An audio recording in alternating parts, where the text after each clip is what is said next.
Okay guys, so I want to talk to you a little bit about how osmosis actually works. I mentioned to you the three different types on the lecture. So you had a hypotonic solution, a hypertonic solution, and an isotonic solution. What I want to do is give you three different examples of how I will approach this for the exam and just application. So let's pretend for a moment we have a cell in our first example. And this first cell has 50%, let's just say solute inside of the cell. Well, to make 100%, we would then have water making up the other percent. So that means we'd have 50% solute and 50% water, right?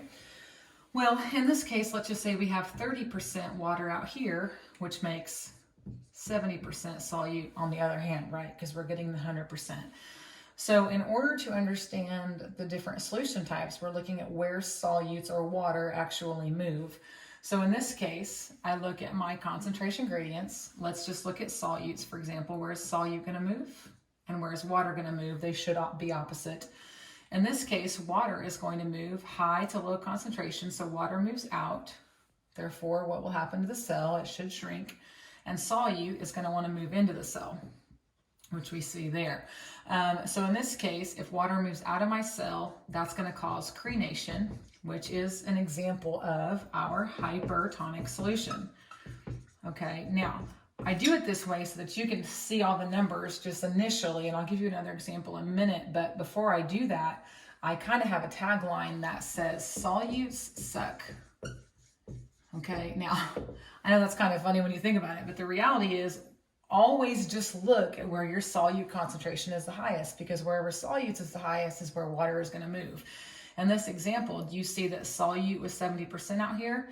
That's higher than here, so it's going to pull water. Now, it still follows my rule because water was highest inside as well, but water is going to be pulled there by my solute concentration, so it makes my cell crenate. Your next example, let's do one here. I'm going to give you less numbers to keep it more clear. Let's do 20% solute here. And I'm sorry, let's not do that. Let's do 80% solute inside my cell. 80% and 20% out here.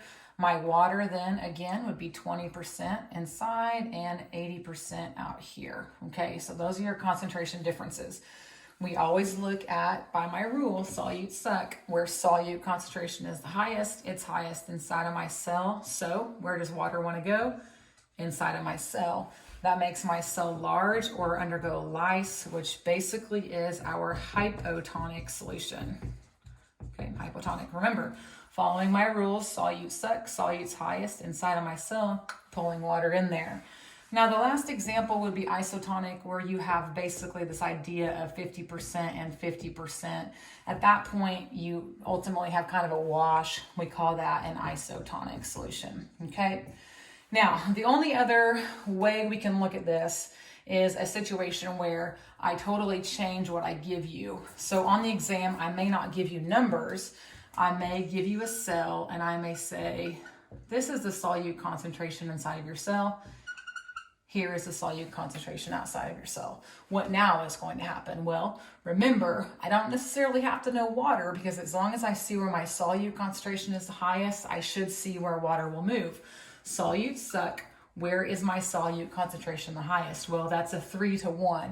So in this case, water is going to be pulled in. This is going to be, again, a hypotonic solution. Okay? So if this doesn't make sense, send me an email and let me know. But hopefully you're kind of getting the drift of what's happening here.